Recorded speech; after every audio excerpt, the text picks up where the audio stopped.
ท่านผู้ฟังกำลังให้เกียรติรับฟังสถานีวิทยุเจียงใหม่มหานคร FM 107.25 เมกะเฮิรตซ์อันดับต่อจากนี้ไปเจิญอู้จ๋ากำเมืองกับดีเจคำเพชรเจ้า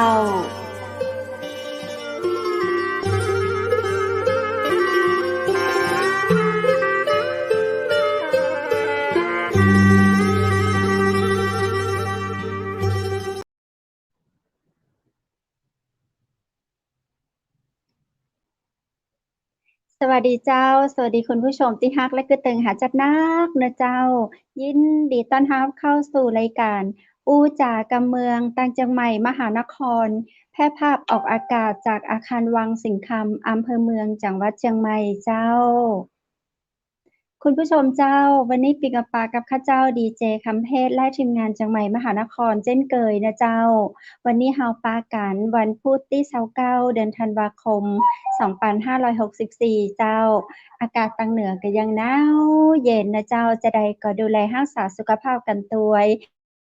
วันนี้นะเจ้าข้าเจ้าจะพาคุณผู้ชมไปแอวนอกสถานที่ดูข้าเจ้าเตรียมพร้อมนะเจ้าที่จะใส่เสื้อแขนยาวอุ่นๆผ้าคลุมไหล่ฮื้อปอที่จะไปเผชิญกับไอหนาวตังนอกนะเจ้าใส่หมวกตวยกันน้ำค้างนะเจ้าเพราะว่าน้ำค้างตังเหนือนี่มันเย็นขนาดนะเจ้าคุณผู้ชมน้ำค้าง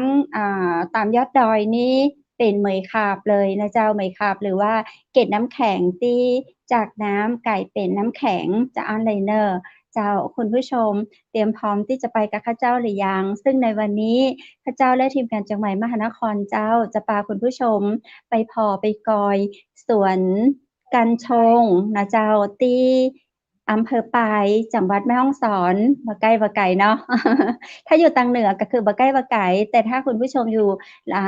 หลังเชียงใหม่ไปทางกรุงเทพทางใต้ทางอีสานก็จะว่าไกลเนาะแต่ขึ้นชื่อว่าอำเภอปายแล้วหลายคนหลายท่านเคยไปแล้วก็ประทับใจในความหนาวความเย็นของบรรยากาศอำเภอปายวันนี้เราจะไปแอวปายด้วยกันตัวข้าเจ้ามาเลยนะเจ้าซึ่งเราจะได้ปะกับเจ้าของสวนก็เดี๋ยวเราจะไปป่าเปิ้นอู้แล้วก็รายงานตัวด้วยตัวของเปิ้นเองเลยดีกว่าเนาะซึ่งในรายการเราจะมีไผ่ตวยโปรดิวเซอร์เจ้าเปิดตัวว่ามีใครมาพ้องวันนี้ดีเจบูธบากเจ้าสวัสดีดีเจบูธเจ้าสวัสดีครับดีเจบูธพร้อมที่จะลุยสวนกัญชาด้วยกันแหมพร้อมสุดๆพร้อมมากครับอยากเห็นแล้วล่ะอยากเห็นมากเขาบอกว่าเตรียมน้ำไว้ด้วยเดี๋ยวคอแห้งครับเตรียมน้ำไว้เดี๋ยวคอแห้งเจ้าเฮาไปเจอเจ้าของสวนเปิ้นเลยดีกว่าเนาะเจ้ายินดีต้อนรับเจ้าใครเอ่ยสวัสดีเจ้าโหคนงามของเฮานี่เองรายงานตัวหน่อยทีมงานเราเองแนะนำว่าใดดีล่ะจะเป็นดีเจหรือจะเป็นนักข่าวดีหรือจะเป็นคนสวนกัญชงเป็นดีเจนั่นแหละเป็นดีเจก่อนเดี๋ยวก็ค่อยกลับไปเป็นคนสวนครับท่านผู้ชมแล้วท่านผู้ฟังท่านผู้ชมดีเจคำเพชรแล้วดีเจพูดนะคะเขาไม่ได้เจอกันหลายแล้วเจอกันสุดเดือนมีนาคมแล้วหลังจากนั้นต่างคนต่างหายไปเลยตั้งแต่เดือนมีนาจนธันวาเนี่ยต้นอ้ออยู่ที่สวนกัญชงนะ8-9 ปีที่ผ่านมาแล้วตอนนี้คือผลผลิตที่หันอยู่ข้างหลังเนี่ยนะเจ้าเวลาที่หายไปแล้ววันนี้เป็นผลผลิตแล้วนะเจ้าสวัสดีท่านผู้ชมท่านผู้ฟังที่อยู่ทางบ้านทุกท่านนะเจ้าแห่งรอบนึงนะเจ้าต้นอ้อปุญชรัตน์ดิษยาวรโชติคีรีนะเจ้าตำแหน่งคือผู้สื่อข่าวสำนักข่าวไทยอสมทหรือว่าโมเดิร์นไนท์ทีวีนั่นเป็นรายการที่คืออดีตนะแต่ว่าตอนเนี้ยกำลังจะมาขอแล้วสมัครถ้าเป็นลูกน้องดีเจคำเพชรอยู่ไม่ใช่ลูกน้องแหละเขามารายงานตัวเป็นดีเจเชียงใหม่มหานครเป็นปีแล้วกวาดถูๆแต่เขาไม่ค่อยมาออกรายการกับเราตอนนี้นะเจ้าต้นอ้อปลูกกัญชงนะคะอยู่ที่ไร่กัญชงปุญชรัตน์แต่เจ้าพิกัดอยู่ที่ตำบลทุ่งยางสอนแต่เจ้าตอนเนี้ยที่เห็นได้ก็คือต้นกัญชงแต่เจ้าสดแต่เจ้าจับต้อง ได้แล้วก็ยิ้มไป กิน เมา ได้ ไป ยังไปเมา ดม อืม กลิ่นก็เมาแล้วกะเจ้า ครับ ครับ เอ๊ะ ปก คุณ ติ ต้น นี่ อ้อ เขา ถา ต้อ ม งเอาไปชงเอาไปกิน อื เมื่อ ม เจ้ามันถึงจะเมา ถามนิดนึงครับ กัญชงกับกัญ เสียง ชา ไม่ ดู ค่อยดัง ดูความแตกต่างกันยังไงครับ? กัญชงกับกัญชาแตกต่างยังไง กัญชงเนี่ยจะมีใบออกแหลมเล็กนะเจ้า จะมีอยู่ประมาณ 7-9 ใบนะคะ นี่ อ๋อ คือคุณลักษ มี ณะ ใบกัญชง 7-9 ใบ แต่ถ้าเป็นกัญชาเนี่ยใบเพิ่นจะออกแบบ เป็นใบเดี่ยว จะมีรอยหยักเยอะนะคะ แต่ว่าจะ อื บ่เกิน ม 5 ใบ จะบ่เกิน 5-7 อ๋อ ใบ อื เจ้า ม อืม 3-5-7 เนี่ยค่ะ เต็มที่ ค่ะ ลักษณะนะเจ้า ใบมันจะต่างกัน เพราะว่าใบกัญชาจะแหลมเล็ก แต่อันเนี้ยจะเป็นยาวเหี่ยวขึ้นมา อย่างเงี้ยค่ะ จะใหญ่กว่า เจ้า นะเจ้า นี่คือใหญ่นะเนี่ย ถ้าขนาดนี้เราสามารถเอาไปทำยา หรือว่าทานได้หรือยังดีเจต้นอ้อ? ใช่ ๆ ได้แล้ อัน ว นี้ หรือว่ากี่เดือน ระยะเว อื ลา? ม ระยะเวลายังไงครับ? วันเนี้ยอายุของกัญชงที่นี่ครบ 2 เดือนพอดี ต้นอ้อปลูกวันที่ 29 ตุลาคมนะคะ วันเนี้ย อ๋อ ครบ เจ้า 2 เดือน อ๋อ อ๋อ หมายถึง 2 ข้าง เดือนเป๊ะเลย ข้างหลังที่เห็นนี่ 2 เดือนเองเหรอครับ? 2 เดือนค่ะ 2 เดือน เป็ อ๋ น อ พุ่มเหมือนปลูกมาเป็นปีเลยเนาะ นึกว่าปลูกนาน อายุ 2 เดือน นิดกว่าแล้ว เสียง ซึ่งต้นกัญชงเนี่ยจะสูงมาก 2 เมตร 3 เมตรเลยนะคะ เจ้า แล้วก็ใบเนี่ย ใบที่เห็นเนี่ย ต้นอ้อเอาขายแล้วนะคะ ขายใบสดกิโลละ อ๋อ 1,000 บาท ตอนนี้ อ๋อ โอ้โฮ โอ้โฮ งั้นเพื่อนเราก็รวยแล้วสิ โอ้โฮ รวยดิ ได้กี่กิโล คือดิบหรือว่าแห้ง? ดิบห ใบ รือว่า สด แห้ง? ต้ ใบ นอ้อ ส ขา ด ยใบสด ขายใบ ละ สดกิโลกรัมละ 1,000 บาท ใบแห้งกิโล ต้นอ้อปลูก คะ แห้ง ใบ แห้งกิโลเท่าไรนะ? ดีเจพูด 1,500 ได้ บาท ยินเสียง ต้นอ้อไหม? อืม 1,500 ครับ บาท คุณต้น อ๋ อ้ อ ออาจจะต้องเข้า คุณต้นอ้ออาจจะต้องเข้ามาใกล้ๆคอมพิวเตอร์ หรือ ใกล้ ใกล้ ๆ มือถือ ๆ นิดหนึ่ง ใช่ครับ ใช่ ๆ พวกเราไม่ ใช่ ค่อย ครับ ได้ยิ เสี น ยง เสียง เสียงมันจะขยายหาย ได้ยินไหมคะ ได้ยินแล้วครับ ได้ยิ เข้าน มา จ้ะ ใกล้ ๆ เลยครับ อือฮึ อันนี้คำถาม กิโลก ค รั รับ ม ผม ละ 1,500 บาท 1,500 บาท กิโลกรัมละ 1,500 บาท ฮะ? ใบแห้ง 1,500 บาท 4,500 กิโล ใช ละ ่ 4,500 เหรอครับ? โอ้โฮ 4,500 โอ้ ใบสด 1,000 บาท ใบสด 1,000 บาท ค่ะ ครับ ต้นอ้อเริ่มปลูกยังไง เล่าให้ฟังหน่อย เริ่มทำยังไง ความเป็นมาของต้นกัญชงที่มาถึง 2 เดือนในวันนี้ ต้นอ้อเริ่มจากอะไรยังไง? เริ่มจากการที่เราลองผิดลองถูกนะคะ เจ้า ลองผิดลองถูกในนี้เนี่ย หลังจากปลดล็อก 29 มกราคมนะ กุมภาต้นอ้อเริ่มดำเนินเรื่องเอกสารเลยกับเพื่อนนะคะ ซึ่งเพื่อนเนี่ยเป็นอาจารย์อยู่ที่กรุงเทพ เราก็ปรึกษากันว่าเราจะทำอะไรดี ระหว่างที่โควิดมารอบ 2 เนี่ย เราไปกันไม่ได้ แล้วเราไม่มีอะไรจะทำแล้วอะ งานอ้อก็คือราษฎร แล้วระหว่างนั้นเนี่ย ด้วยความที่เราเป็นสื่อเนี่ยมันจะชอบนั่นชอบนี่ ชอบศึกษานั่นศึกษานี่ไปเรื่อย สุดท้ายเราก็คุยกันว่า เฮ้ย เราลองปลูกกัญชงดีกว่านะ เพื่อนก็อยู่กรุงเทพ อยู่ที่ปาย เขาก็บอกว่า "ยูจะทำได้เหรอ?" เพราะว่ากัญชงมันไม่ได้ปลูกง่าย ๆ เพราะว่าข้อกฎหมายมันเยอะค่ะคุณวุฒิ ใช่ เรื่องของเอกสารต่างๆ พื้นที่ต้องเป็นที่ดินที่มีเอกสารสิทธิ์ เมล็ดพันธุ์ก็จะต้องขอซื้อที่สพวส. หรือว่าโครงการหลวงเท่านั้นนะคะ ไม่มีเมล็ดนำเข้า แล้วต้นทุนเราก็ต้องมี จัดเตรียมรั้วรอบขอบชิด ระบบความปลอดภัยต่างๆ ตามสเปกที่อย.กำหนดนะคะ โดยการยื่นเอกสารแบบกัญชง 1 เข้าไปที่สสจ. หรือว่าสาธารณสุขจังหวัดของเรา ประจำอยู่พื้นที่นั้นๆนะคะ นี่คือเริ่มแรกเลยแบบกช. 1 เนี่ยจะอยู่ประมาณเป็นปึก ซึ่งเราใช้เวลาดำเนินการเป็นเดือนนะคะ กว่าเอกสารเราจะพร้อม แก้ไขอีกไปเรื่อยๆ จนถึง 5-6 เดือนใช้ต้นทุนไปหลายแสนค่ะ ใช้คำว่าหลายแสนในแปลงนี้ เนื่องจากว่าเราเช่า ต้นอ้อปลูกประมาณ 1 ไร่นะคะ 1 ไร่เนี่ย 1 ไร่ใช้เมล็ดพันธุ์อยู่ประมาณโลกว่า โลครึ่งนะคะ ที่ซื้อไปจากโครงการหลวง เป็นพันธุ์ RPF3 นะคะ RPF3 ที่เราปลูกคือ RPF3 ลองเพาะ6 รอบตายหมดทุกรอบเลย อ้าว เหรอเหรอ ใช่ อ๋ออืม เรื่องของการเพาะ เพราะฉะนั้นเมล็ดพันธุ์เนี่ยได้ตั้งแต่เดือนสิงหาแล้วเริ่มเพาะสิงหากันยาตุลาเราเพาะไปเรื่อยๆเพาะตายเพาะไม่ขึ้นนะคะใบอนุญาตก็กว่าจะได้ก็สิงหาเหมือนกัน เราลองปลูกอีกกันยาปลูกก็ไม่ได้อีก กว่าจะได้ปลูกจริงๆคือ29 ตุลาใช้วิธีการเพาะต้นพันธุ์แล้วก็นะคะต้นอ้อหมดเสียเวลาไปถึง 2-3 เดือนในการเพาะใหม่เพาะทิ้งแล้วก็ปลูกเมล็ดหวานก็ไม่ออกเนี่ยค่ะ ถือว่าเป็นการเรียนรู้เนาะ2 เดือน 3 เดือน เพราะว่าเรายังไม่เคยมีอาชีพด้านนี้ความรู้ด้านนี้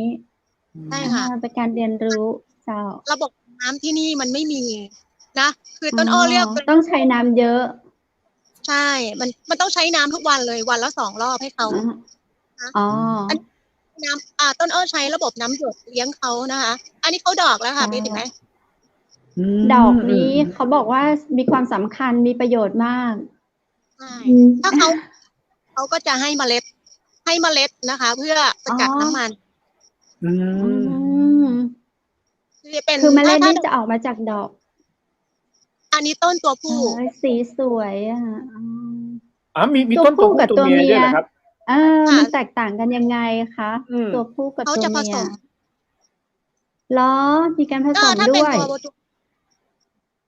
ถ้าตัวผู้เขาจะให้ดอกแบบเล็กๆขาวๆเนี่ยค่ะแต่ถ้าเป็นตัวเมียเขาก็จะมีช่อดอกตรงบนนิดก็จะนั่งตลอดจนเรารู้ว่าเฮ้ยอันไหนตัวผู้ไหนตัวเมียเงี้ยก็จะเริ่มนะคะส่วนใบต้นอ้อพอทราบไหมว่าตัวผู้กับตัวเมียเนี่ยให้ประโยชน์แตกต่างกันไหมพอทราบไหมคะยังไงเขาต้องมีทั้งตัวผู้และตัวเมียนะคะเขาถึงจะให้ได้นะคะให้เมล็ดกับเราเนี่ยค่ะเขาถึงจะอยู่ได้ถ้าเดียวกับเขาก็จะมีการผสมสายพันธุ์นะคะถ้ามีเฉพาะตัวเมียเขาก็จะเหงาเขาก็จะเฉาตายถ้ามีแต่ตัวผู้ก็จะเฉาไม่มีแฟนคุณต้นอ้อครับผมถามนิดนึงอากาศกับแสงแดดมีผลไหมครับกับการเจริญเติบโตของเขาอันนี้เป็นคำถามที่ดีมากอะอากาศก็สำคัญต้นอ้อปลูกเนี่ยปลูกในฤดูที่คนเขาไม่ปลูกกันเป็นฤดูปราบพริกเราปลูกเดือนตุลาเนี่ยความจริงกัญชงเนี่ยเขาปลูกในเดือนปลายพฤษภาหรือต้นมิถุนายนนะคะคือหน้าต้นฝนปลายพฤศจิช่วงพฤศจิไปถึงธันวาแต่เราปลูกตุลาเพราะฉะนั้นการบังคับให้เขาโตเนี่ยยากเป็นพิเศษต้นอ้อเลยต้องใช้ต่อไปอาทิตย์ทั้งแปลงเลยเงี้ยค่ะเพื่อให้แสงเขาได้รับแสงเพียงพอประมาณ8-12 ชั่วโมงต่อวันเพราะในฤดูหนาวเนี่ยแสงจะน้อยละจะไม่ถึง12 ชั่วโมงไม่ถึง8 ชั่วโมงเนี้ยแสงมันจะน้อยมันจะสั้นนะเพราะฉะนั้นการเจริญเขามันจะไม่เต็มตัวตัวเขาจะไม่โตเต็มที่เขาเหมือนจะแบบเด็กไม่สมบูรณ์น่ะแต่เวลาเขาได้แสงเนี่ยเขาชอบนะคะเขาจะชอบ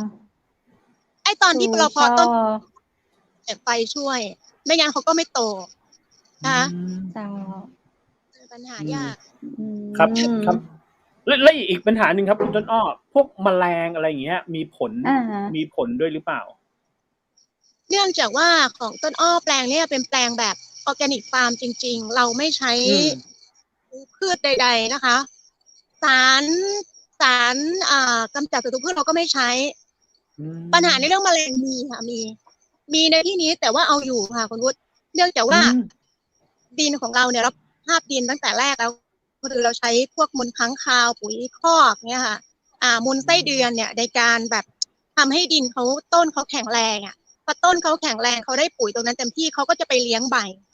นะคะพอเลี้ยงใบเสร็จก็จะลดในเรื่องของศัตรูพืชทั้งที่เราไม่ได้พ่นอะไรเนี่ยค่ะไม่ได้ใช้ยาเคมีอะไรแต่ว่าใบเขาก็แตกออกมาเรื่อยๆแตกไปเยอะด้วย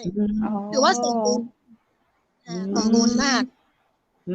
คุณต้นอ้อชูใบต่อหน้ากล้องให้หน่อยโอ้เห็นคุณต้นอ้อเนี่ยใบนี้แบบสวยมากเลย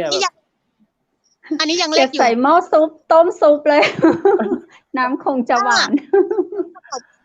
อร่อยกว่ากันชงหลายเท่า เจ้า หลายเท่า เพราะว่าสาร ต้นอ้อ คะ ทันสดดิบแบบเนี้ย เอาไปใส่หม้อกับแห้งแบบไหนดีกว่ากัน คุณภาพเหรอ น่าจะไม่ต่างกันเท่าไหร่ แต่รสแบบเนี้ยหวาน ถ้าดิบอย่างนี้จะหวานกว่า จะหวานนุ่มลิ้นแห้งจะได้กลิ่นหอมกว่า ตั้งหม้อดิตั้งหม้อ ต้ม ลูกค้าที่ซื้อใบสดเขาซื้อที่เขาเอาไปทำชาบูค่ะ น้ำชาบูต่างๆทำเค้กทำเบเกอรี่ กลืนเลยคอแห้งเลย ใช่ใช่ครับ เพราะว่าอย่างนี้ครับคุณต้นอ้อเมื่ออาทิตย์ที่แล้วเนี่ย พอดีที่กรุงเทพเนี่ยจัดงานสมุนไพรแห่งชาตินะครับผมแล้วเขาก็ชูเรื่องของกัญชากับกัญชงอะครับผมก็ได้เดินเข้าไปดูไม่เดินไปดูเดี๋ยวชิมด้วย ซึ่งก็จะมีผลิตภัณฑ์ต่างๆจากทั้งกัญชงกัญชาโอ้โหแต่ผมว่าก็ดีเพราะว่าอย่างที่ผมเห็นแล้วแบบโอ้ยหลายๆที่อย่างเนี้ยผมซื้อมาอย่างเนี้ยเป็นขนมปังเนี่ยครับก็จะมีโรยกัญชาอะไรอย่างเงี้ยอันนี้เป็นน้ำชาไงครับใช่ก็จะดีมากอย่างนี้คุณต้นอ้อผมถามนิดนึงแล้วอย่างเวลาเราปลูกเนี่ยมีคนมารับซื้อถึงที่เลยหรือเปล่าครับใบอย่างเงี้ยครับ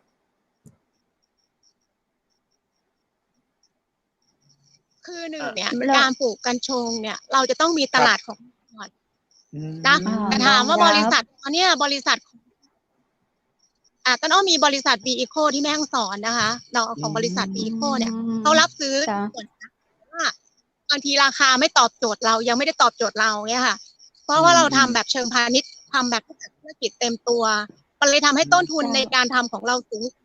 ชาวบ้านทั่วไปนะเพราะฉะนั้นเรายังไม่สามารถขายทั้งหมดนะคะทุกส่วนให้กับบริษัทได้แต่ในทุกส่วนเนี่ยตั้งแต่ใบยันรากเนี่ยเราได้ขายหมดทุกส่วนค่ะคุณวุฒิบริษัทตั้งแต่ใบยันรากใช่รากนี่คือยาดีเลยเหรอครับรากค่ะมันใช้หมอบอกเราวันนั้นว่ารากมีจะช่วยบำรุงสมองส่วนใหญ่เขาจะซื้อไปทำแบบพวกดองเหล้ามั่งเนี่ยค่ะแล้วก็ไปทำเครื่องปรุงหรือว่าผสมของคล้ายๆพวกสมุนไพรที่ทำแบบพริกไทยอะไรพวกเนี้ยค่ะนะคะครับกำลังนะคะแล้วอีกครับคำถามหนึ่งครับคุณต้นอ้ออย่างสมมุติว่าปลูก2 เดือนเนี่ยพอเราเก็บไปแล้วปุ๊บเนี่ยเราต้องทำยังไงเขาถึงจะขึ้นมาอีกครับต้องหว่านเมล็ดใหม่หรือว่ายังไงครับไม่ค่ะต้นเดียวเนี่ยเขาจะให้ใบต้นเดียวเนี่ยเขาจะให้ใบเรื่อยๆเขาก็จะแตกถ้าใบเราตัดแล้วเนี่ยพอเราตัดเขาก็จะแตกยอดออกมาใหม่ใช่แตกกิ่งก็รวยไม่เลิกเลยเราไม่ต้องปลูกแล้ว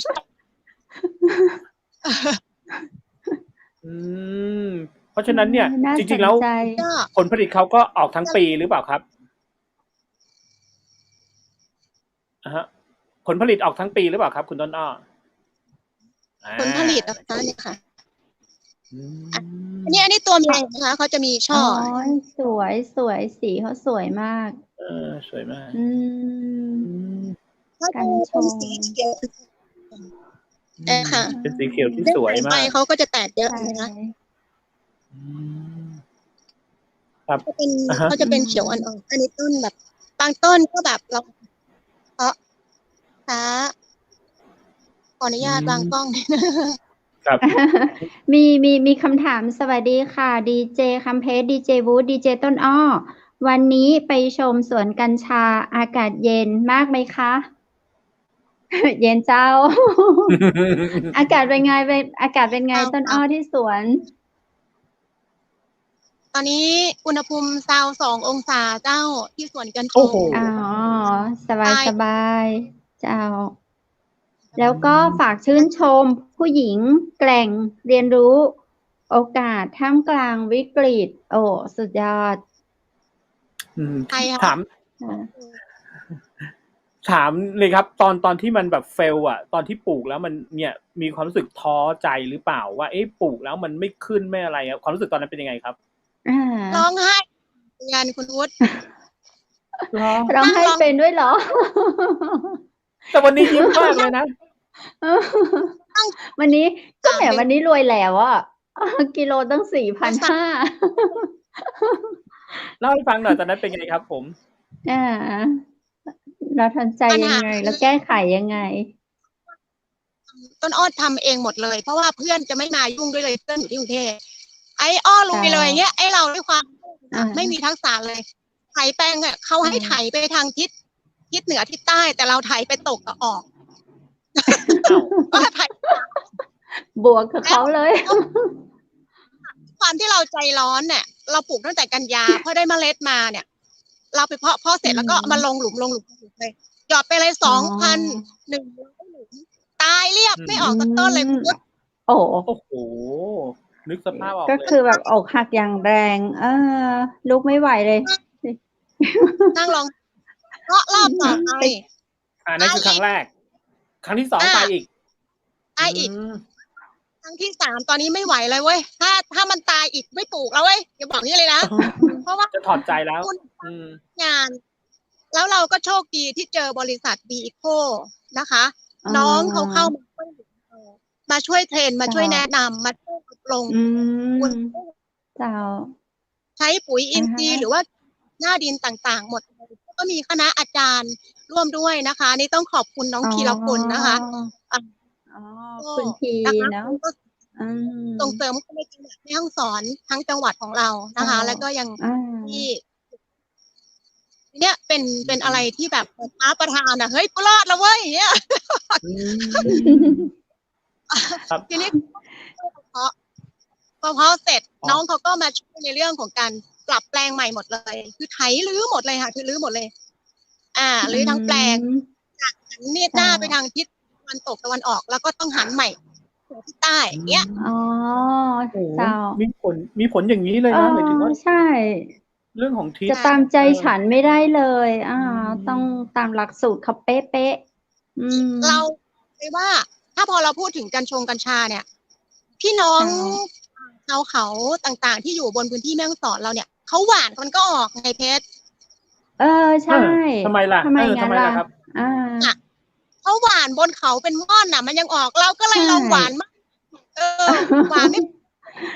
ใช่ใช่เห็นที่ขุนยวมคือแบบขึ้นเป็นม่อนดอยเลยอย่างเงี้ย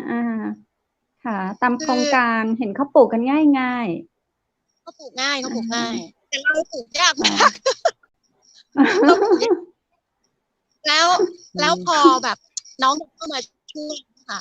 ตอนเห็นต้นเขาขึ้นเนี่ยเฮ้ยอาทิตย์หนึ่งเฮ้ยโหลแล้วเว้ยเนี่ยน้ำตาไหลทีไว้พาให้ขอให้โผล่ลุ้นทุกวันเลย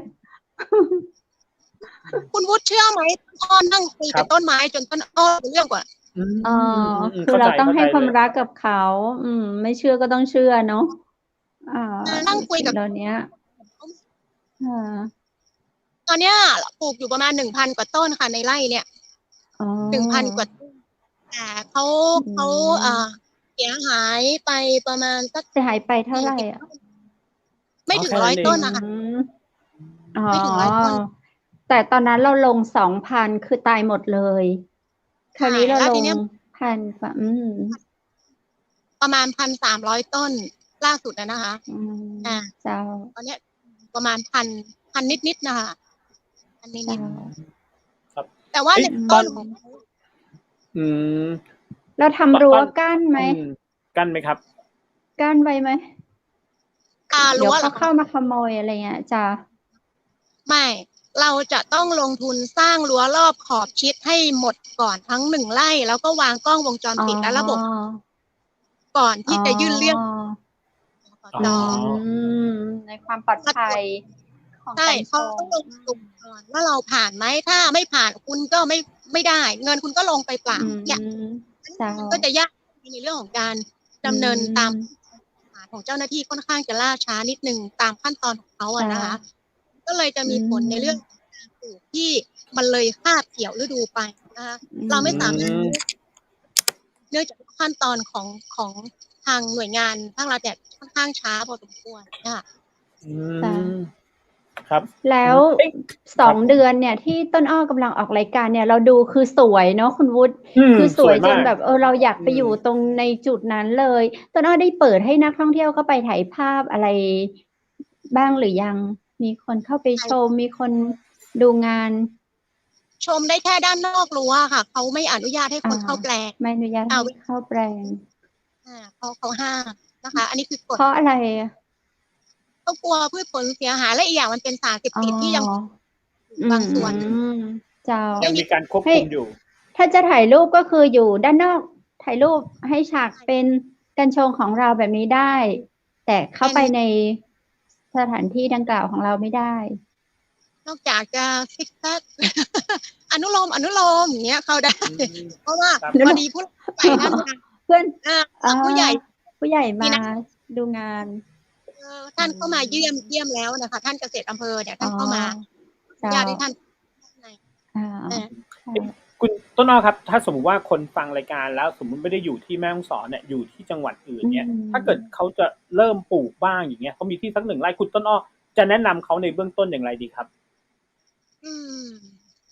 อันนี้มีคนที่ติดต่อถามมาเยอะพอสมควรค่ะคุณวุฒิในเรื่องนี้ถามว่าเราปลูกได้ไหมเราปลูกได้เราเป็นชาวบ้านธรรมดาเราก็ปลูกได้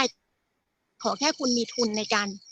ารดำเนินการกับเขานะคะคือ1ละคุณจะต้องเตรียมพร้อมเรื่องของรั้วรอบทิศนะคะที่ดินต้องมีเอกสารสิทธิ์มีน้ำมีอะไรมีไฟนะคะมีระบบความปลอดภัยที่สามารถดูได้ไม่ไกลชุมชนมากเกินไปแล้วก็ไม่ใกล้ในชุมชนมากเกินไปอันนี้คือข้อจำกัดของเขาหมอไม่ใกล้ไม่ได้อยู่ในชุมชนก็คือไม่ใกล้และไม่ไกลครับกับประมาณกี่กิโลของอ้อได้ปลูกในบ้านคนเลยนะมีบ้านอยู่2 หลังอ้อที่บ้านเลยบ้านนี่แค่10 เมตรเอง10 เมตรแต่ว่าอ้อจากชุมชนเนี่ยจะอยู่ประมาณเกือบโลค่ะห่างจากชุมชนจริงๆเกือบโลคือมีบ้านคนอยู่ได้แต่ว่าต้องห่างจากชุมชนใช่อยู่ในเมืองอย่างเรานี่ไม่ได้เลยก็ต้องดูแต่ถ้าจะลองผิดลองถูกผมว่าตอนนี้อย่างคุณต้นอ้อก็ดำเนินมาลองผิดลองถูกมาแบบใช่ต้อง3 ครั้งแล้วอย่างเงี้ยตอนนี้เมื่อกี้ที่ทางคุณต้นอ้อบอกบริษัทอะไรนะครับที่เขาแนะนำว่าน่าจะแบบคุยกับเขาให้เขาแนะนำชื่อบริษัทอะไรนะครับผมบริษัท V Eco จำกัดV Eco เขาก็จะให้ความรู้เบื้องต้นในการปลูกได้ใช่เขาส่งเสริมการปลูกแล้วก็อย่างสมมติว่าชาวบ้านในที่จังหวัดแม่ฮ่องสอนของเราที่จะปลูกจริงๆเนี่ยนะคะก็คุยกับน้องเขาได้เขาส่งเสริมด้วยการที่แบบให้ชาวบ้านเป็นคนปลูกเขาจะประสานเรื่องซื้ออะไรต่างๆเองทั้งหมดอย่างเงี้ยค่ะรับซื้อผลผลิตในส่วนอ้อเองอ้อก็ขายให้น้องนะคะขายพวกน้ำขายคือขายทุกส่วนได้นั่นแหละแต่เพียงแต่ว่าเขาก็เลยให้สิทธิ์เราเข้าใจดีบอกว่าพี่อ้อก็ขายเท่าที่พี่อ้ออยากขายก่อนแล้วกันเงี้ยจะมาเหลือเท่าไหร่ก็ดูเขาก็ไม่จำกัดเราเนาะที่เขาไม่บิดเขาน่ารักเขาก็ช่วยเราเยอะเขาเห็นว่าเราลงทุนไปเยอะไงเยอะมากนั่นแหละสิครับลงทุนไปเยอะเลยแถมดูแลดีเหมือนลูกเลยแหละเงี้ยเขาก็คงแบบไปนั่งคุยด้วยแหมจริงๆอยากแฟนเลยบรรยากาศช่วงนั้นนี่ถ้าได้ถ่ายวิดีโอไว้นี่จะดูดีมากเลยนะเอาตั้งแต่ไม่บอกคุณต้นอ้อเฟลกับมันไม่ออกเงี้ยนึกภาพออกเลยว่าหน้าตาไม่ได้ยิ้มแบบนี้แน่นอนถูกไหมครับมีไหมประมาณแบบว่าถ้าไม่ออกนะรอบนี้คือแบบเราจะไม่ได้เจอกันอีกแล้วนะอะไรอย่างนี้เพราะว่าเป็นครั้งที่3ใช่ไหมต้นอ้อที่ขึ้นมาเนี่ย6 รอบแต่ว่าปลูก3 รอบปลูก3 รอบหวานไปเนี่ย6 รอบไม่ค่ะเพาะต้นมันไม่ขึ้นเขาแบบเขาจะการเพาะต้นเนี่ยยากมากยากกว่าการที่จะมาดูแลนะคะคุณทำยังไงก็ได้ให้เขาแข็งแรงพอที่จะลงดินได้เงี้ยก็ถือว่าผ่านหวานก่อนแล้วเราถึงมาแยกต้นปลูกใช่ต้นอ้อใช้วิธีเงาะ เพาะจนเขางอกเสร็จเอาไปลงในถาดหลุมพิทมอส อ๋อ เพราะเองหมด เจ้า ตอนนี้มีทักษะหมดเลย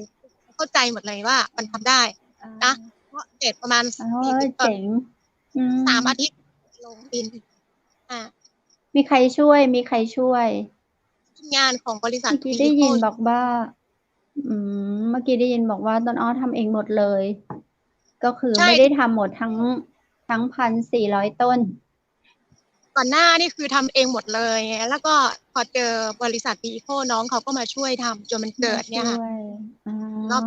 จ้ะ วันที่29 ถ้าทำด้วยฝีมือของต้นอ้อคือตายหมดเลย ไม่ตายนะของอ้อยังอยู่ ต้องให้แบบผู้เชี่ยวชาญในด้านบริษัทเข้ามาสอนเราแนะนำเรา ครับแต่ในขณะที่ต้นเขาโตเท่านี้เท่ากับที่ด้านหลังของคุณต้นอ้อแล้วเนี่ยเราก็ยังต้องดูแลเขาอย่างดีอีกหรือเปล่าครับ คือสิ่งที่ต้องดูแลก็คือน้ำเนี่ยเขาต้องได้กินนะคะทุกวันนะคะ เราก็จะเลี้ยงระบบเช้าเย็น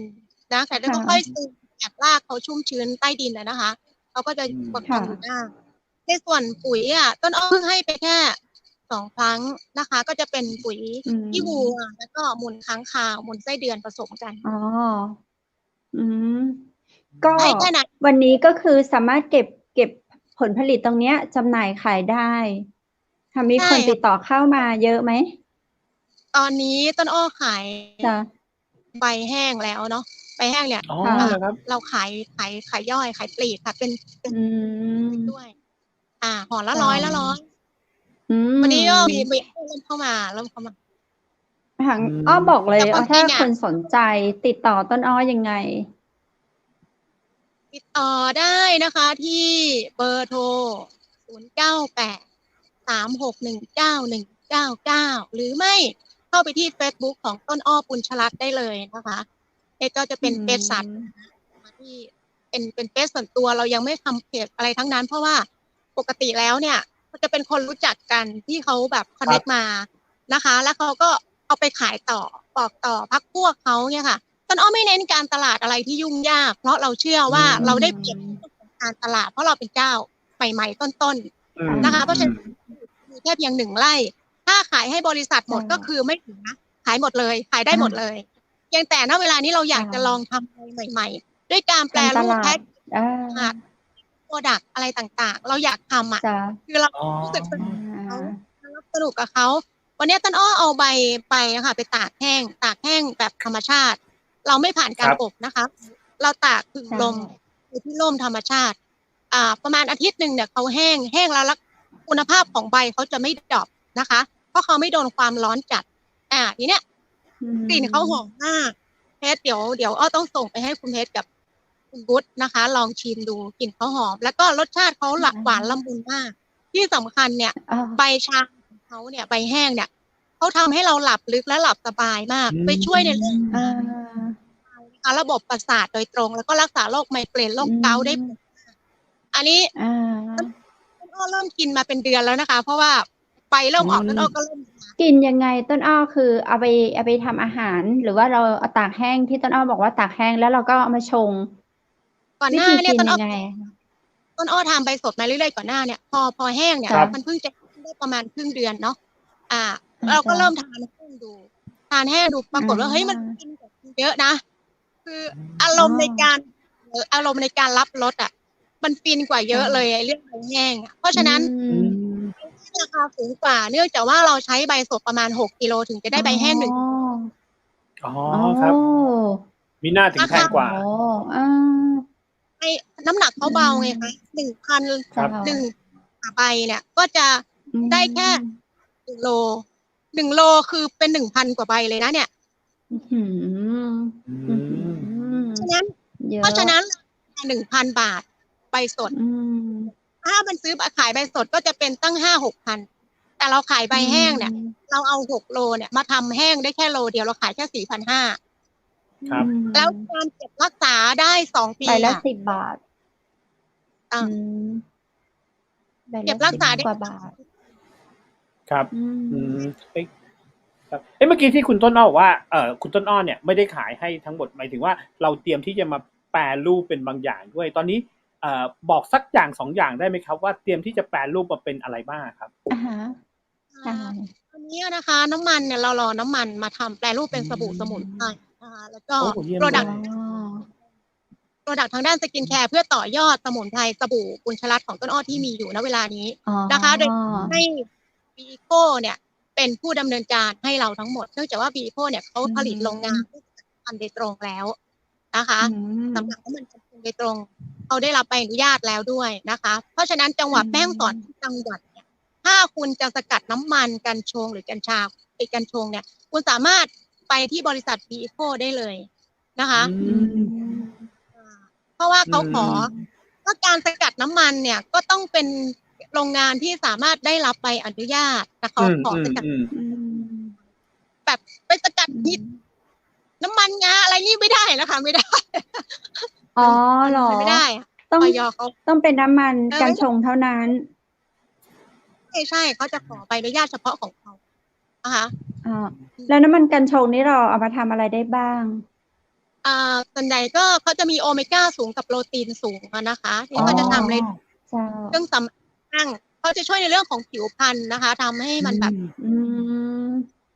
แล้วก็ร่างกายเราเนี่ยในเรื่องของการซ่อมแซมเซลล์ในร่างกายคือกระดูกอะไรมวลกระดูกต่างๆมันจะแข็งแรงมันได้คือทานได้แล้วก็เอามาทาผิวได้แล้วก็ต้นอ้อจะผลิตเป็นสบู่ก็จะเป็นการรักษาผิวไปด้วยเป็นสกินแคร์ต่างๆเป็นสกินแคร์จะได้เห็นเมื่อไหร่ครับผมอยากเห็นแล้วเนี่ยอยากใช้แล้วเนี่ย อยากชิมแล้วด้วยกว่าที่เมล็ดจะได้น้ำมันก็ประมาณมีนาค่ะเพราะเราจะนานเดือนมีนาเนี่ยเก็บเกี่ยวเราต้องใช้เมล็ดต้องใช้มันครับอย่างนี้ประมาณกลางปีหน้าเนี่ยเราก็มีโอกาสที่จะได้เห็นโปรดักต์ของปุญชลัดที่เป็นพวกสกินแคร์ใช่ไหมครับแน่นอนค่ะความตั้งใจอย่างมากว่าใช่ใช่คุณนะคะและอีกอย่างหนึ่งเนี่ยตอนนี้ต้นอ้อทำในเรื่องของสมุนไพรค่อนข้างจะครบวงจรนะคะไม่ว่าจะเป็นพวกสกินแคร์หรือว่าสกินแคร์ที่เราทำไว้ใช้เองก่อนนะคะแล้วก็อาหารที่เกี่ยวกับสมุนไพรเพื่อสุขภาพเราทำไว้กินแล้วเราก็บอกต่อแล้วแบ่งปันสิ่งดีๆนี้ไปสู่คนรอบข้างปรากฏว่ามันก็ได้ผลตอบรับมาค่อนข้างดีอะค่ะมันก็เลยกลายเป็นตลาดขนาดเล็กที่เขากระจายสินค้าให้เราได้โดยที่เราไม่ต้องไปจ้างทำเพจหรือว่ายิงแอดโฆษณาต่างๆนะคะเพราะว่าสินค้าเราเองว่าเฮ้ยของเราทำจริงนะเรามีออร์แกนิกฟาร์มของเราที่ให้คุณเห็นนะเราปลูกยังไงอย่างสบู่เนี่ยต้นอ้อจะเน้นในเรื่องของผิวเป็นหลักเพราะว่าเราเป็นคนแพ้ง่ายพอแพ้ง่ายเนี่ยสิวเสืออะไรมันเยอะอะค่ะเมื่อก่อนอยู่ตากแดดทุกวันอยู่กับไฟทุกวันเนี่ยเป็นหน้าเราก็ยังอยู่ได้อย่างเงี้ยมันโอเคอยู่เนี่ยเราก็จะหาแบบผู้หญิงอะเนาะหาสิ่งที่มันดีที่สุดให้เราก่อนนะคะแล้วก็ส่งต่อความสุขแล้วก็สิ่งดีๆนั้นไปสู่คนรอบข้างเราก็จะได้สิ่งดีๆกลับอันนี้คือหัวใจหลักเลยค่ะอะไรที่เราคิดว่าดีเราต้องให้เขาเราอย่าไปเอาสิ่งไม่ดีให้เขาแล้วเราจะได้รับสิ่งมาใช่ครับ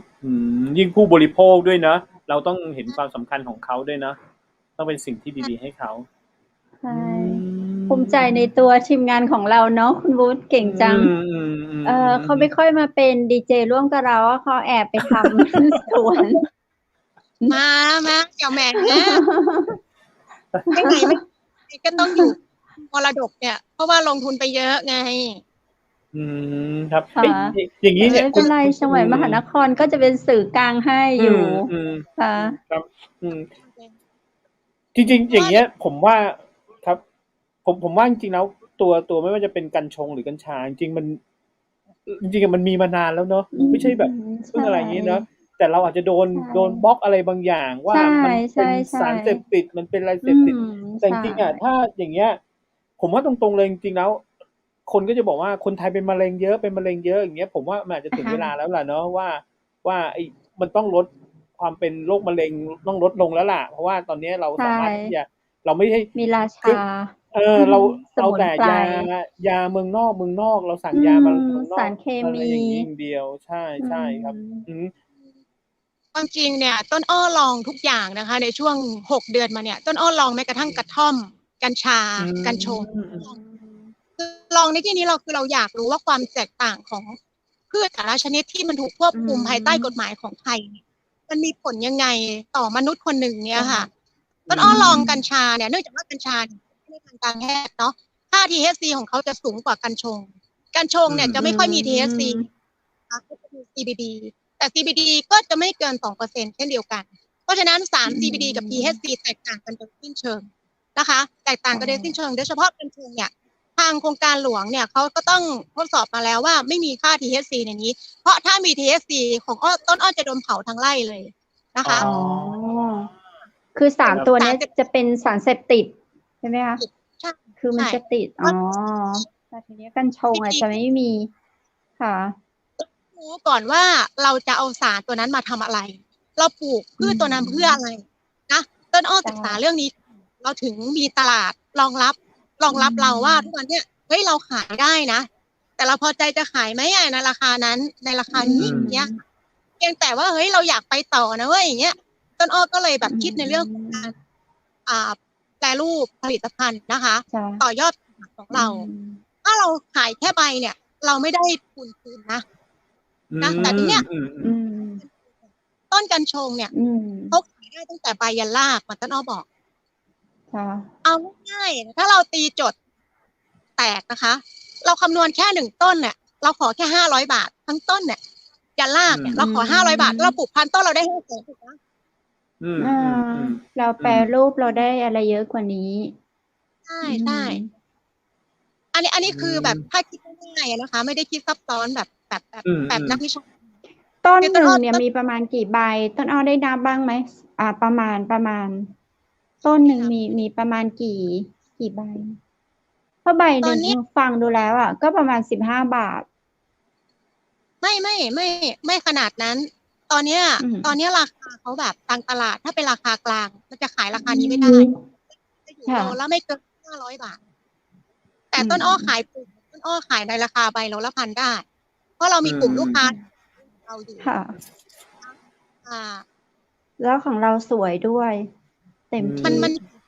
มันอยู่ที่ลูกค้าพอใจซื้อไหมเท่านั้นเอง แล้วเราสามารถหากลุ่มตลาดของเราเองได้ไหม อันนี้คือข้อได้เปรียบในเรื่องของการตลาดนะคะ ถ้าอย่างสมมติ ก็ ว่าเรา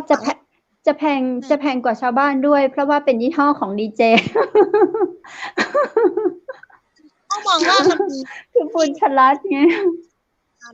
มันอยู่ที่วิธีการแล้วก็การเข้าถึงการตลาดมากกว่าว่าเราจะนำสินค้าของเราเนี่ย ไปขายจุดไหนของเขาเราขายจุดเด่นของเขาได้ไหมเนี่ยค่ะเขาได้ไหม เราต้องรู้ก่อนว่าเฮ้ยคุณปลูกมาเนี่ยคุณรู้ไหมว่ากัญชงมีสารอะไรบ้างอย่างบางคนเขาไม่รู้เฮ้ยเป็นพืชเศรษฐกิจเราปลูกไว้อย่างเงี้ยพอเราใช้ปุ้มมันไม่ได้อย่างเป้าเราก็เฟลนะคะ เราก็ไม่ได้เราว่าจะไปยังไงต่อเขาจะเอาใบไปทำอะไรเนี่ยของต้นอ้อเนี่ยบางทีเนี่ยเสียหายเพราะว่าปลวกเจาะนะคะปลวกเนี่ยกินตายยืนต้นตายเลยเราก็ยังอยากตายมันก็ตายไปเลยยืนดูเงี้ยเพราะเรายังไงเราก็จะไม่ใช้สารไปกำจัดเด็ดขาดเพราะเรากินใบเขาต้นอ้อเองต้นอ้อกินใบเขาต้นอ้อได้ยินเสียงต้นอ้อไหม ได้ยินอยู่ครับ ได้ยินแสดงว่าได้ยินอยู่ครับเชิญเลยครับคุณต้นอ้อได้ยินครับได้ยินเพชรอยู่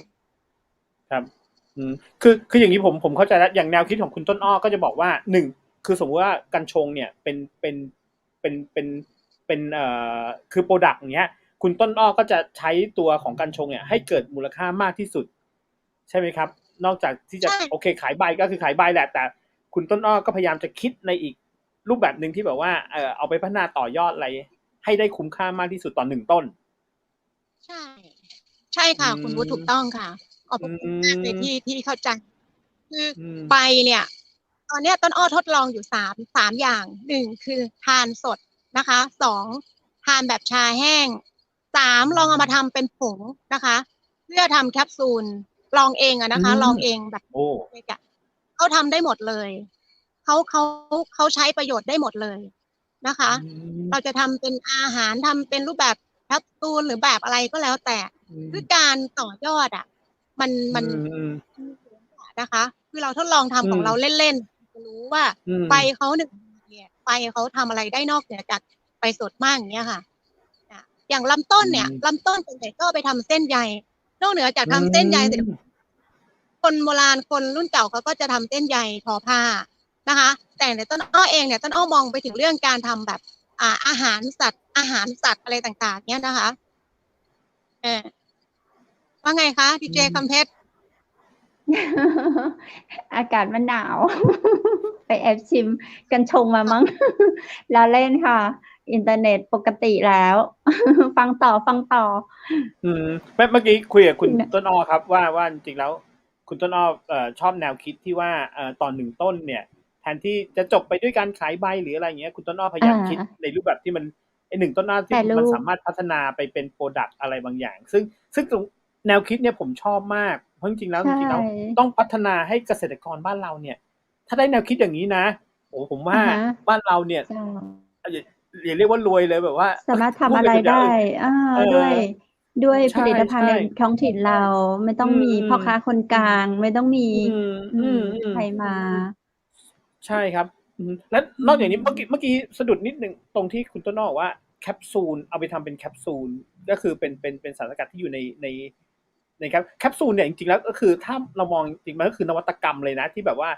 คุณต้นอ้อกินใบสดใช่ไหมครับผมแต่แคปซูลเนี่ยมันจะเป็นอะไรที่กินง่ายขึ้นตัวนี้เนี่ยจะได้เห็นในเร็ววันนี้เลยหรือเปล่าครับแคปซูลต้องใช้อะไรเองต้นอ้อไม่คิดจะทำโปรค่ะเพียงแต่ว่าแค่อยากทดลองดูว่า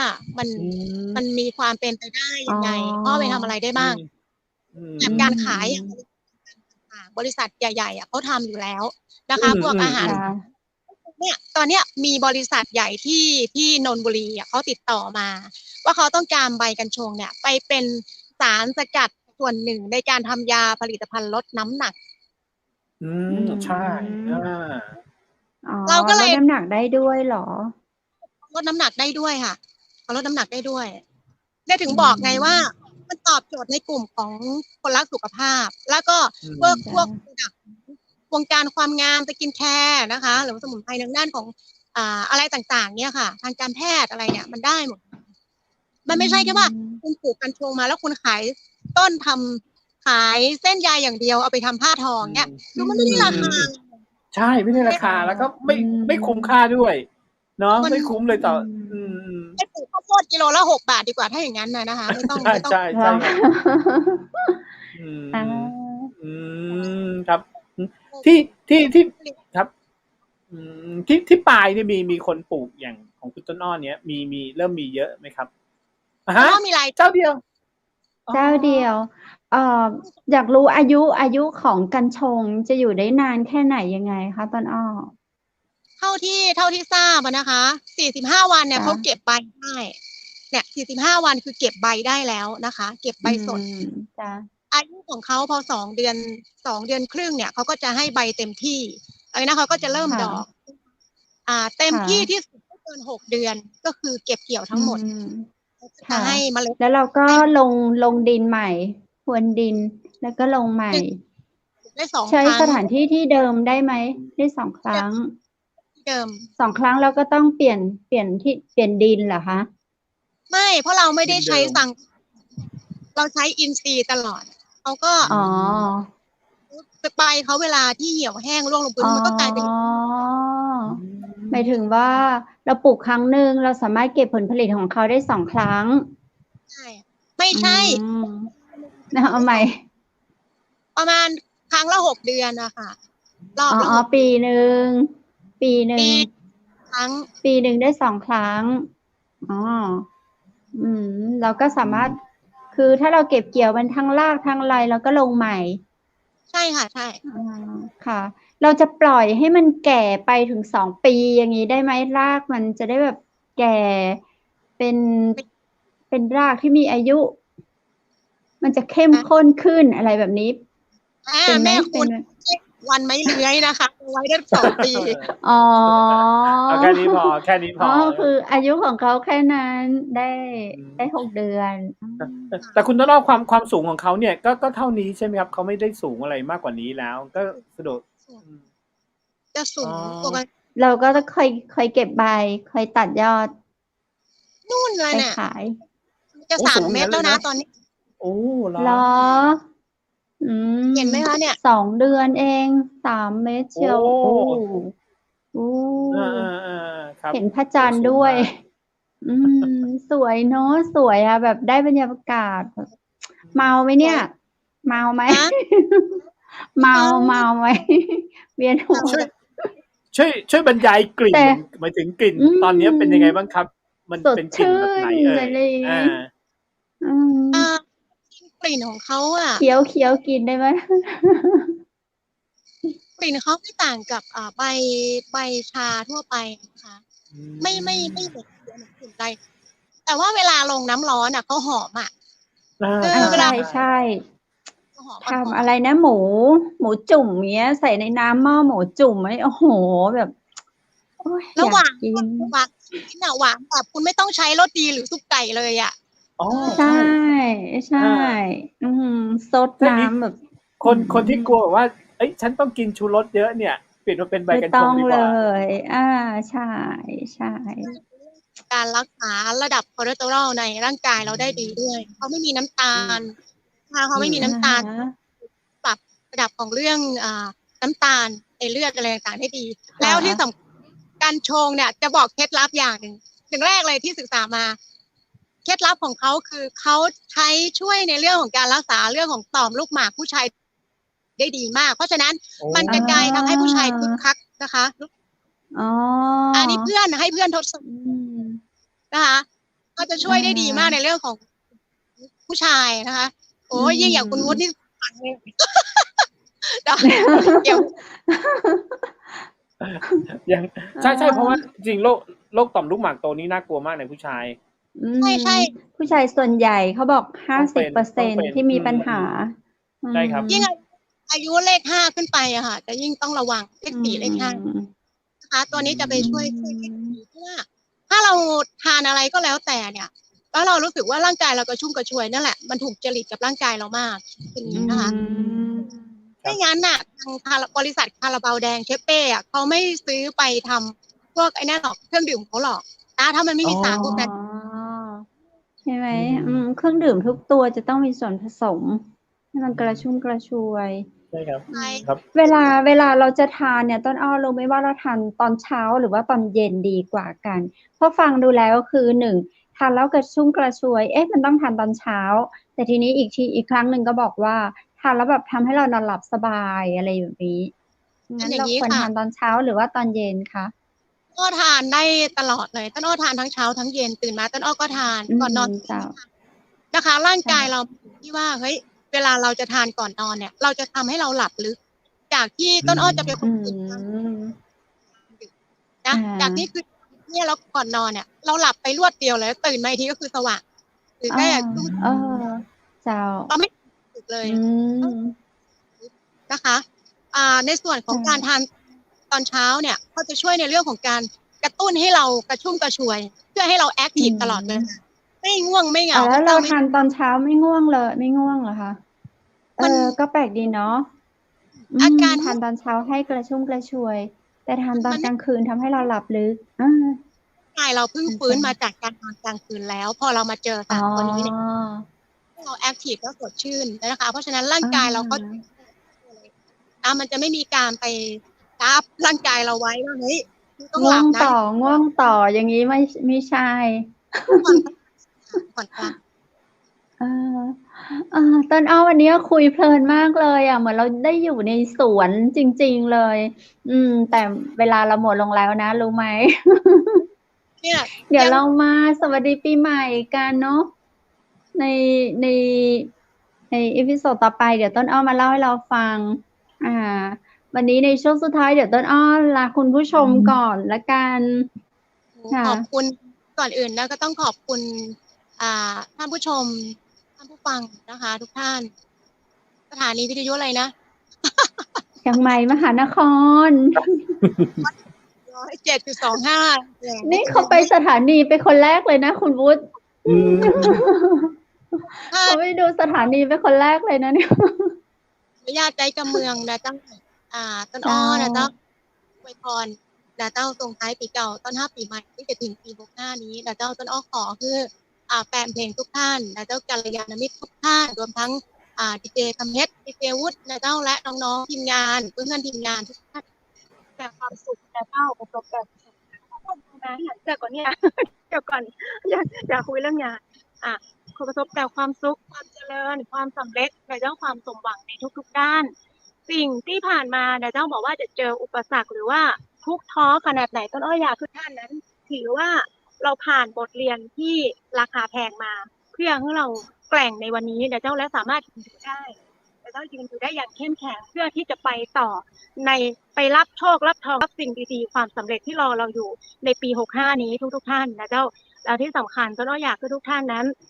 ฮักตัวเองให้นักๆในเจ้าการฮักตัวเองเนี่ยมาว่าจะฮักตัวเองด้วยการดูแลตัวเองในเรื่องไหนก็ตามและจะทำให้เราสามารถแบ่งปันความฮักและสิ่งที่ดีๆนั้นเผื่อแผ่ไปถึงคนรอบข้างและกัลยาณมิตรคนอื่นได้นะคะนั่นคือทัศนคติของคนที่มองโลกในแง่บวกนะเจ้าเราจะได้รับสิ่งบวกๆเข้ามาขอทุกท่านมีความสุขนักๆนะเจ้าแล้ววันนี้ขอบคุณดีเจคำเพชรขอบคุณดีเจวุฒิขอบคุณน้องรันนะคะที่อยู่เบื้องหลังตะกี้หน้าหล่อๆนะขอบคุณคุณอ๋อสุภาพรนะเจ้าดีเจอ๋อและขอบคุณทีมงานทุกท่านขอบคุณเจ้าหน้านะเจ้าแล้วเจอกันโอกาสหน้านะเจ้าสวัสดีเจ้าใช่ขอบคุณดีเจต้นอ้อเจ้าเดี๋ยวเจอกันใหม่บ๊ายบาย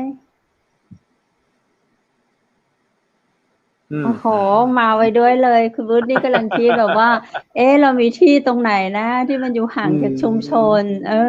เราอยากให้แบบเนาะเราทำอย่างเพื่อนเราจัง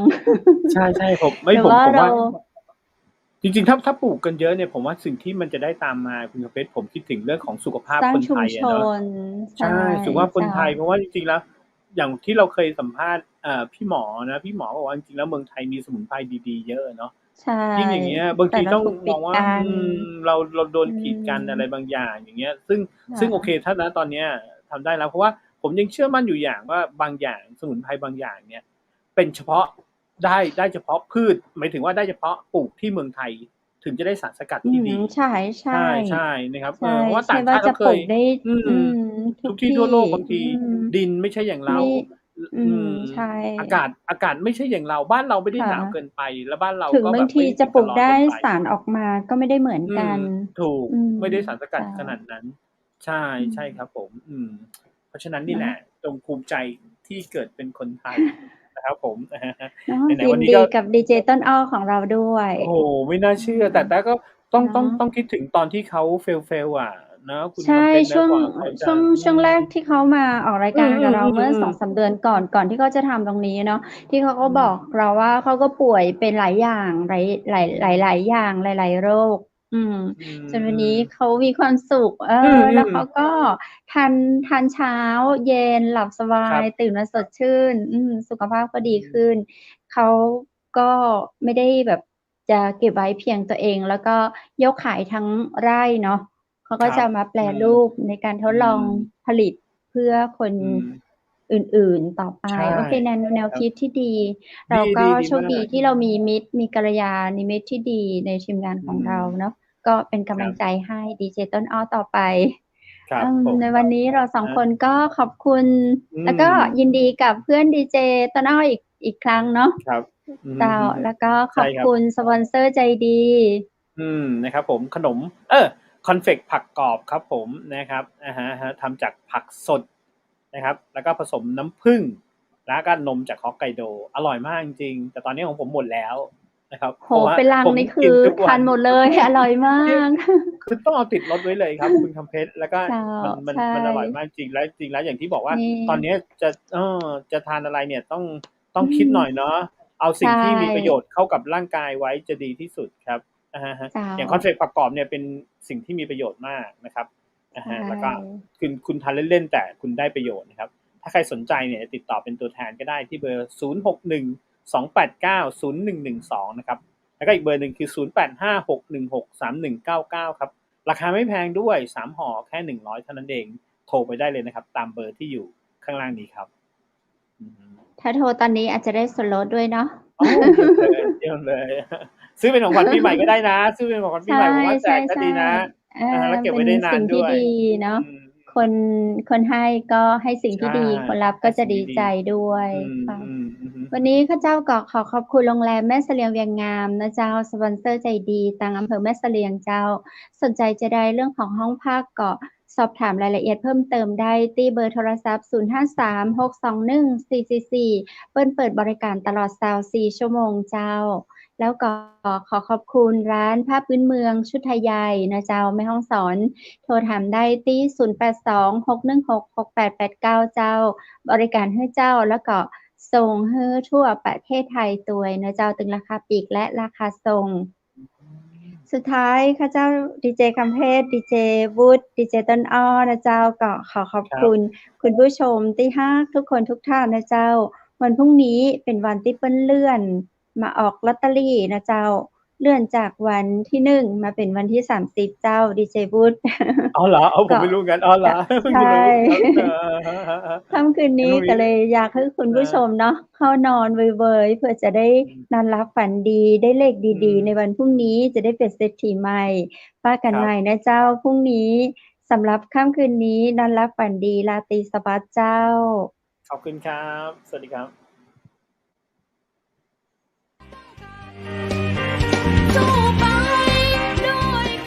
สถานีวิทยุเจียงใหม่มหานคร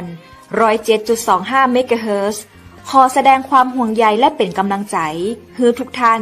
ในช่วงการระบาดของโรคโควิด -19 ในครั้งนี้เพื่อลดความเสี่ยงควรสวมหน้ากากอนามัยทุกครั้งล้างมือเป็นประจำขอให้อยู่ที่บ้านให้นักที่สุดด้วยความปรารถนาดีจากหมู่เฮาเจ้าเจียงใหม่มหานครสนับสนุนโดยกาแฟโกแม็กคอฟฟี่และโรงแรมแม่เสรียงเวียงงามโทร 053-621-444 และ 081-595-2883